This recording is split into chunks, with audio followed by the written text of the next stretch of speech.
नमस्कार दोस्तों, मैं अखिलेश कुमार स्वागत करता हूं आपका अपने YouTube चैनल मैथ मस्ती में। दोस्तों, इस वीडियो में हम देखेंगे लुसेंट्स प्राथमिक अंकगणित का चैप्टर नंबर 8 है औसत चैप्टर एवरेज। ठीक है, तो आज समझने का प्रयास करेंगे बेसिक कंसेप्ट इसका क्या है, औसत वास्तव में है क्या। तो देखिए, सबसे पहले हम परिभाषा के रूप में देखें तो औसत होता क्या है, औसत क्या है, एवरेज अगर परिभाषा के रूप में हम देखें, प्रैक्टिकली न देखकर हम थ्योरेटिकली देखें तो हमारा औसत का डिफिनीशन होता है कि सभी संख्याओं का योग, सभी संख्याओं का योग, सभी संख्याओं का योग अब बटा उन सभी संख्याओं को योग में उन सभी संख्याओं की संख्या, संख्याओं की संख्या लिख सकते हैं, संख्याओं की कुल संख्या या संख्याओं की संख्या से भाग अगर दे देते हैं तो वो क्या हो जाता है, हमारा औसत प्राप्त हो जाता है। ठीक है, ये थ्योरेटिकल रूप में हम कहें तो जैसे मान लीजिए कि हम 2, 5, 10, 20 कर देते हैं। ठीक है, इसका औसत अगर आपसे पूछा जाए तो हम क्या करेंगे कि नंबर कितने हैं पहले गिन लेते हैं, 1, 2, 3, 4, 4 नंबर है। ठीक है, और इनका योग पहले कर लेते हैं, चूँकि सभी संख्याओं का योग कर रहा है तो सभी संख्याओं को जोड़ लेते हैं। तो ये देखिए 10, 20, 30, 30, 5, 35, 35, 2, 37 हो जाएगा। आज संख्याएँ कितनी हैं, 1, 2, 3, 4, तो 4 से भाग लगा देंगे तो इसके बीच की संख्या आ जाती है। औसत का मतलब ही होता है, इसको हम माध्य भी बोल सकते हैं, बीच की संख्या माध्य भी बोल सकते हैं इसको। ठीक है, औसत को माध्य भी बोल सकते हैं। तो इसके बीच की ठीक संख्या होती है और जितनी संख्याएं होती है उससे भाग कर देते हैं तो हमारा क्या निकल जाता है, यानी 37/4 को भाग कर दीजिए या फिर इतना ही रहने देते हैं, दशमलव भी कर सकते हैं, कोई दिक्कत नहीं है। तो भाग लगेंगे तो 4 9 36 हो जाएगा, 1 0 बचेगा, 4 दूना 8 हो जाएगा, फिर 2 4 5 20, यानी 9.25 इसका औसत हो जाएगा। लेकिन इसी को हम प्रैक्टिकली अगर समझना चाहें कि औसत होता क्या है, एवरेज होता क्या है, माध्य होता क्या है, तो हम क्या कहेंगे। देखिए, जैसे मान लेते हैं कि हम 4 मित्र हैं, ए है, बी है, सी है और डी है। चारों मित्र कोई पार्टी कर रहे हैं। ठीक है, कोई पार्टी कर रहे हैं और हमें 50 रुपये की ज़रूरत है। टोटल कितने की ज़रूरत है, 50 रुपये की। कोई कह रहा है कि हम 10 रुपये देंगे। ठीक है, कोई कह रहा है कि हम 20 रुपये दे देंगे, अधिकतम 20 रुपये तक देंगे। कोई कह रहा है कि नहीं हम 5 रुपये देंगे। ठीक है, कोई कह रहा है कि नहीं हम 5 ही रुपये देंगे, फिर कोई कह रहा है कि नहीं हम 15 रुपये तक दे देंगे आपको। ठीक है, तो इस तरह से हमारा टोटल 50 रुपये की आवश्यकता पूर्ति हो गई। लेकिन ज़रा सोचिएगा कि अगर जो 10 रुपये दे रहा है, जो 10 रुपये दे रहा है और जो 5 रुपये दे रहा है, इसको तो थोड़ा सा जलन होगा, भाई हम 5 रुपये काहे ज़्यादा देंगे हैं। और जो 20 रुपये दे रहा है वो उसको भी तो जलन होगा कि हम सबसे ज़्यादा क्यों देंगे। ठीक है, तो इसको भी थोड़ा सा दिक्कत है। और जो सबसे कम दे रहा है, ये बाकी सब तो ये सोचेंगे ना कि ये सबसे कम क्यों दे रहा है। ठीक है, गरीबी है, धनी है, कोई दिक्कत नहीं है, लेकिन एक बैलेंस्ड होना चाहिए ना कि चलो भाई तुम गरीब हो या धनी हो, तुम धनी भी हो तो तुम ज़्यादा नहीं दोगे। ठीक है, तुम धनी भी हो, ठीक है, धनी तुम अपने लिए हो, ज़्यादा तुमको भी नहीं देना है। और जो गरीब है उसको भी ये करना है कि मतलब तुम कम नहीं दोगे, तुम संतुलित रूप से दीजिए। तो इस हिसाब से हम क्या करते हैं कि इसका औसत की ज़रूरत पड़ जाती है कि चलो ठीक है भाई 4 आदमी हैं तो कितना कितना देना पड़ेगा। तो इसी के लिए हम औसत का प्रयोग करते हैं। तो हम करते क्या है कि जो जितना पहले से दे रहा है उसका हम सामर्थ्यवान देख लेते हैं कि वो कितना दे रहा है और उसके हिसाब से हम कर देते हैं। ये ठीक है, मान लीजिए ये 10 रुपये दे रहा है, बी 20 रुपये दे रहा है, सी 5 रुपये, डी 15 रुपये दे रहा है, तो हम सोच लिए कि ये 50 रुपये टोटल हो गए, हमारी आवश्यकता की पूर्ति हो जाएगी। लेकिन अब क्या करेंगे कि चारों की संख्या से भाग कर देंगे। चारों की संख्या से जब भाग करेंगे तो हमारा एक संख्या आएगा। ठीक है, तो 4 दाह में 11 चौक 44 हो जाएगा, 11 12 चौक 48, 12 12 में जाएगा। अब 12.5 रुपया हो गया, यानी 12.5 रुपया पर आदमी का पड़ेगा। तो देखिए, ये जो राशि निकल कर आती है, ये जो राशि निकल कर आई इन सभी के लिए सेम होगी। यानी अगर सभी लोग 12.5 रुपया दे देंगे तो हमारा 50 रुपया भी पूर जाएगा। ठीक है, और किसी को भी तकलीफ नहीं होगी, कोई ज़्यादा भी राशि नहीं देगा और कोई इतना भी कम नहीं देगा कि दूसरे को जलन पैदा हो, कोई इतना भी ज़्यादा नहीं देगा कि जो छोटा है वो अपना बाह बाह करने लगे, चलो हम कम ही दिए हैं, है ना। तो ऐसी स्थिति नहीं बनती है। तो औसत में यही होता है कि संतुलित रूप से हम एक अमाउंट निकाल लेते हैं और वो जो निकल कर आएगा ये इसका औसत, यही सब कोई देगा, कोई दिक्कत दिक्कत नहीं होगी। तो हम इस तरह से भी कर रहे हैं, किसी भी राशि का संतुलित जो मान होता है जो सबके लिए संतुष्ट करता है तो उसे ही हम औसत कहते हैं।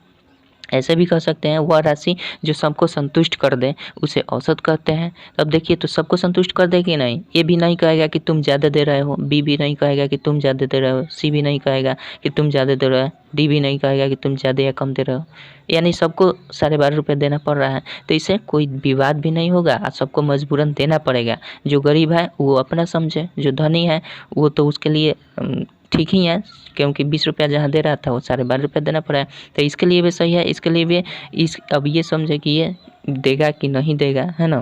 तो इसलिए से संतुलित रूप हो गया कि किसी को भी विवाद नहीं होगा, सबको बराबर बराबर राशि दे देना पड़ेगा, ठीक है। तो इस तरह से संतुलित हो जाएगा, कोई किसी को नहीं कहेगा, सबको तो चूँकि 12.5 रुपया देना ही पड़ेगा, है ना। तो वास्तव में देखा जाए प्रैक्टिकली तो माध्य इसी को कहते हैं, ठीक है। आशा करता हूँ समझ गए होंगे। चलिए तो अब थ्योरेटिकल हम बात कर लेते हैं। तो माध्य का फार्मूला तो ये हो गया, अगर हम जाने तो इसका मतलब बेसिक फार्मूला यही हो जाए कि सभी संख्याओं को जोड़ दीजिए और जितनी संख्या है उसे भाग कर दीजिए, ठीक है। वही माध्य बीच की संख्या हो जाएगी, ठीक है। तो आई होप कि इसका डिफिनीशन आप लोग समझ गए। अब बात करते हैं कि इसका सूत्र क्या है। इस पूरे चैप्टर को सॉल्यूशन करने में, हल करने में जो प्रमुख सूत्र हैं वो आपके बुक में भी दिया गया है, ठीक है। मैं भी वही चीज़ बताऊंगा आपको जो आपके बुक में दिया गया है, ठीक है। उससे कोई अलग नहीं होगा, बस शर्त है कि आप अपने पास बुक रखिएगा, तो ये देखने की ज़रूरत नहीं है। मान लीजिए फार्मूला जो दिया गया है बुक में उसको तो हम बदल नहीं ना सकते हैं, किसी ना किसी रूप में आगे या पीछे हम लिखेंगे वही चीज़, ठीक है। तो चलिए अब औसत को इस जितने भी इस चैप्टर में दिया गया है, औसत चैप्टर में जितने भी प्रश्न है उसको सॉल्यूशन करने के लिए आपको ये हथियार रखना पड़ेगा। हथियार पहला है कि अगर कोई भी औसत दिएगा, ये तो हम जानते हैं कि औसत पहले लिख देते हैं फार्मूला में। औसत अगर निकालना है तो कुल प्रेक्षणों का योग, सभी प्रेक्षणों का योग लिख सकते हैं। सभी प्रेक्षण लिखिए या संख्या लिखिए, प्रेक्षणों का योग, सभी प्रेक्षणों का योग बटा लिख सकते हैं कुल प्रेक्षण। कुल प्रेक्षण लिखिए या संख्या लिखिए, प्रेक्षण, कोई डाउट नहीं है। आंकड़ा भी कह सकते हैं इसको, डेटा। चलिए तो ये होता है आपका बेसिक सूत्र। अब इससे संबंधित कुछ नियम होते हैं, जैसे प्राकृत संख्या होता है, विषम संख्याओं का औसत होता है, लगातार विषम संख्याओं का, लगातार प्राकृत संख्याओं का, लगातार प्राकृत संख्या के वर्गों का योगफल। तो ये सारे सूत्र होते हैं जिसको आपको ध्यान में रखना होगा। मैं लिख दे रहा हूँ, आप देख लीजिएगा। अगर बात करें प्रथम इन प्राकृत, मैं वही लिख रहा हूँ जो आपके बुक में दिया गया है, इससे कोई अलग नहीं है। प्रथम इन प्राकृत संख्याओं का आपके पास बुक है तो आप देख सकते हैं। संख्याओं का औसत क्या होता है ये देख लीजिए। प्रथम इन प्राकृत संख्याओं का औसत हमेशा जब भी निकालना है तो n+1/2 कर दीजिएगा, आपका निकल जाएगा। लेकिन ध्यान रखिएगा कि प्रथम से होना चाहिए। प्रथम जितना तक का है लेकिन वो शुरू कहाँ से होना चाहिए, प्रथम से शुरू होना चाहिए, ठीक है। चलिए बात करते हैं दूसरा। प्रथम अगर कह दें, यही प्रथम n पूर्ण संख्या का है, आपकी प्राकृत संख्या नहीं, पूर्ण संख्याओं का अगर औसत आपसे पूछ लिया जाए तो सिंपल इसमें करना कुछ नहीं है, n-1 कर देना है प्लस के स्थान पर, अब by 2 कर दीजिएगा, आपका इस पर फॉर्मूला बन जाएगा। जब हम क्वेश्चन सॉल्व करेंगे तो वहाँ पे आपका ये प्रैक्टिकल हो जाएगा, जिससे ये फार्मूला आपको याद हो भी जाएगा। चलिए अगर बात करते हैं कि प्रथम इन प्राकृत संख्याओं के वर्गों का योग की बात करें, प्राकृत संख्याओं के वर्गों का योग अगर देखें, वर्गों का औसत योग नहीं, वर्गों का औसत अगर निकाले तो हम क्या कर देते हैं, n+1 × 2n+1 अब बाई कर देते हैं 6, ठीक है। तो इस सूत्र से हम निकाल देंगे प्रथम इन प्राकृत संख्याओं के वर्गों का योग, ठीक है। आगे देखते हैं, आगे अगर जाए सब में प्रथम ही लगेगा तभी सूत्र लगेगा, नहीं तो उसके लिए जो प्रथम से नहीं होगा बीच से होता है उसके लिए थोड़ा सा दिमाग लगाना पड़ता है। चलिए जो आगे बताएंगे तो हो जाएगा, ठीक है। अगर कहे कि प्रथम इन प्राकृत घन संख्या का औसत क्या होगा, घन का औसत अगर बोल दिया जाए तो हम क्या करेंगे, घन का औसत अगर कहे तो n × n+1 का होल स्क्वायर अब बटा कर देंगे हम 4, ठीक है, ये सूत्र होता है। अच्छा, अगर बात करें कि प्रथम n यहाँ, अच्छा हट जाएगा कि ना, दिख रहा है ना, ठीक है। अगर कह दे कि प्रथम n प्राकृत संख्याओं, प्रथम n प्राकृत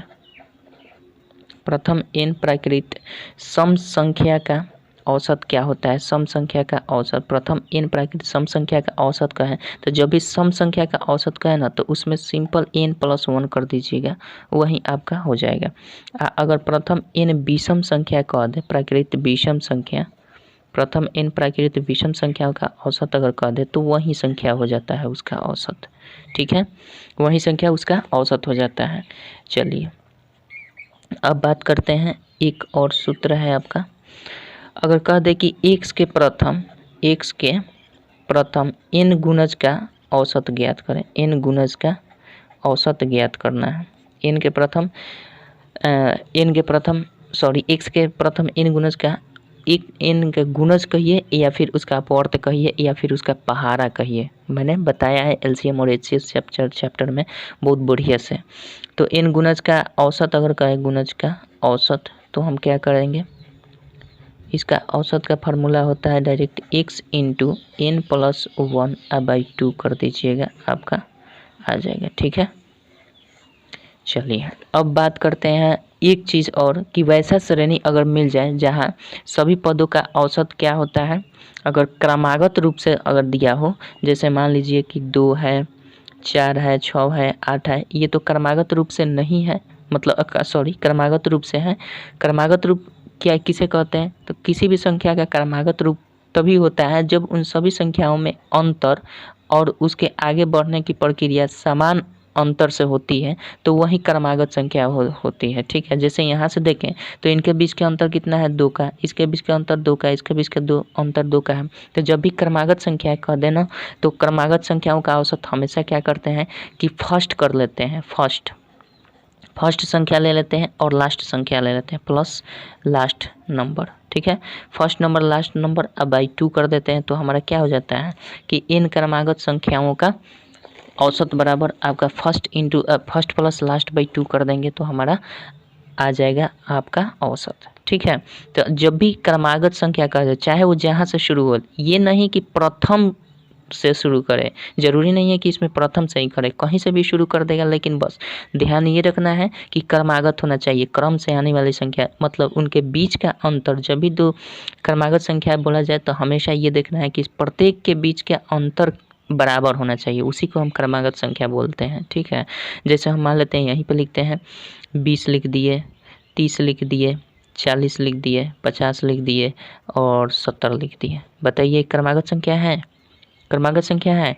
इसके बीच का अंतर 10, इसके बीच का अंतर 10, इसके बीच का अंतर 10, इसके बीच का अंतर 20, ये कहाँ से क्रमागत संख्या है, ये तो अंतर समान है, लेकिन यहाँ 20 हो गया तो ये क्रमागत संख्या नहीं है। और इसको हम, इसका औसत निकालने के लिए हम 20 + 70/2 नहीं कर सकते हैं, वरना गलत हो जाएगा। क्यों? क्योंकि क्रमागत संख्या है ही नहीं, यहाँ पे आकर इसका क्रम गड़बड़ हो गया है, ठीक है। तो इसे हम कभी क्रमागत संख्या नहीं बोल सकते हैं।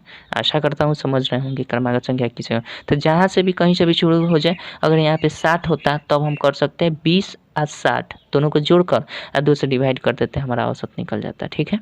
तो चलिए चैप्टर बनाएंगे तो आपको सारा मतलब कॉन्सेप्ट क्लियर हो जाएगा, कोई दिक्कत नहीं होगा, ठीक है। तो बस यही आपका है, मतलब कि क्या बेसिक कंसेप्ट में बस इतना ही है। अब इसके बाद हम चैप्टर सॉल्यूशन करेंगे। आशा करता हूँ ये समझ में आ गया होगा, चैप्टर भी बहुत अच्छे से समझ में आएगा। तो वहाँ से हम चैप्टर से अगले वीडियो में मिलेंगे। तब तक के लिए जय हिंद, जय भारत।